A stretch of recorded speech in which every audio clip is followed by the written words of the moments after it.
दक्षिणा सत्संग, मैं सत्संग यहाँ पे जमीन तैयार कर रहा हूँ। जिस दिन मैं वो सत्संग सुनाऊंगा यहाँ पर सभी लोगों के सामने, उस दिन आपकी जीवात्मा इसी धरती से सीधी अपनी सचखंड जाएगी, सचखंड से सीधी वापस आएंगी, ये आवागमन करेंगी। उस समय ऊपर के मंडलों में बैठे हुए जितने भी देवी देवता है आपके ऊपर आरती करेंगे, पूजा करेंगे, फूलों भेंट करेंगे, और उस समय में आपके ऊपर में सोना चांदी रुपए हीरे सब कुछ पहुंचाएंगे। उस समय आपके साथ में, आपके बगल में जब वो सोना फिरा होगा, उस समय में आपका समस्त साइड का जो आपका प्रेमी होगा वो कहेगा कि भाई आए आपका सोना है।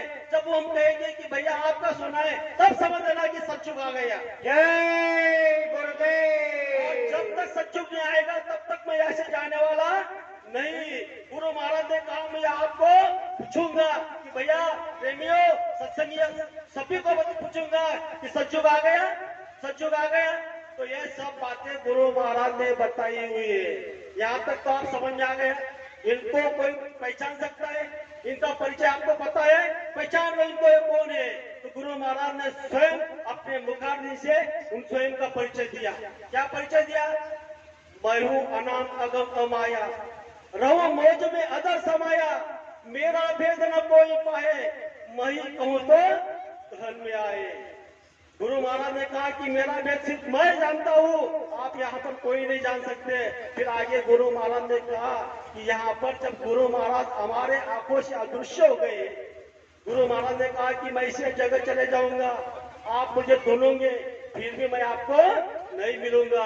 फिर गुरु महाराज ने कहा कि मैं ऐसा घेर फंसाऊंगा, दुनिया का कोई कारागिर, कोई मैकेनिकल उस घेर को नहीं निकालेगा, चाहे वो घेर टूट जाएगा लेकिन निकलेगा नहीं।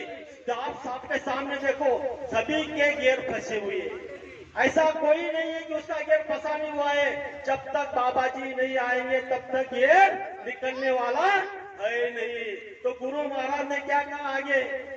हम आप लोगों को सत्संग के द्वारा सभी को गुरु महाराज ने जो जिनको प्रेमी को नामदान दिया है, सभी ने नामदान लेकर रखा है। अब मुझे बताओ ये नामदान का आपको क्या करना है?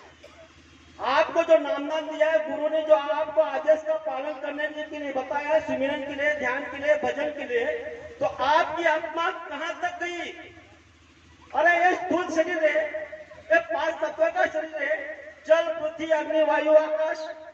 ये शरीर में अन्न का खुराक है, अन्न खाओगे तो आप जीव पाओगे, मतलब मानव का आहार है अन्न। तो हम आपको गुरु महाराज ने कहा कि साधना करके इसी स्थूल शरीर में से जीवात्मा को क्या करना है? दूसरा शरीर में जाना है, लिंग शरीर में। आप लिंग शरीर 17 तत्व का, 10 इंद्रिय, 4 अंतःकरण की शक्तियां और 3 गुण। अंतःकरण की शक्तियां मन, चित्त, बुद्धि, अहंकार, गुण रजगुण, सतगुण, तमगुण, 17 गुणों का आहार है। उस शरीर का आहार क्या है? सुगंध। वहां से सुगंध लिया जाता है और उसी लिंग शरीर में से जब आपकी जीवात्मा आगे जाएगी, सूक्ष्म शरीर में जाएगी, वहां पर इंद्रिय खत्म, गुण खत्म, वहां तत्व बदल गए। अंतःकरण की 4 शक्तियां मन, चित्त, बुद्धि, अहंकार, और वहां पे तत्व है शब्द, स्पर्श, रूप, रस, गंध। उस 9 तत्व का सूक्ष्म शरीर का आहार है प्रकाश। और उसी सूक्ष्म शरीर से जब जीवात्मा आपकी ऊपर निकलेगी, ऊपर 4था शरीर में जाएगी, वहां अंतःकरण खत्म, वहां पर शब्द, स्पर्श, रूप, रस, गंध, ये सिर्फ 5 तत्व आएंगे।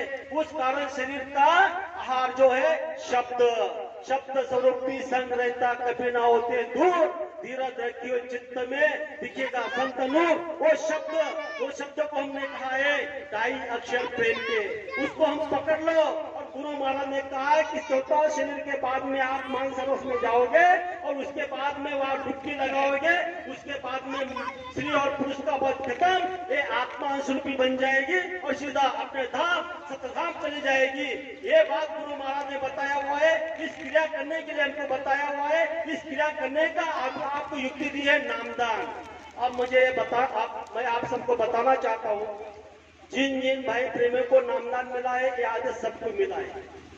तो हम आप लोगों की कहां तक चढ़ाई हुई? हम आप लोगों तक में कब तक, कहां तक हमने सिमरन किया, ध्यान किया, भजन किया? तो हम आपको इस बात को सोचना है। अब जब गुरु महाराज ने ये लीला की है, गुरु महाराज हमारे आंखों से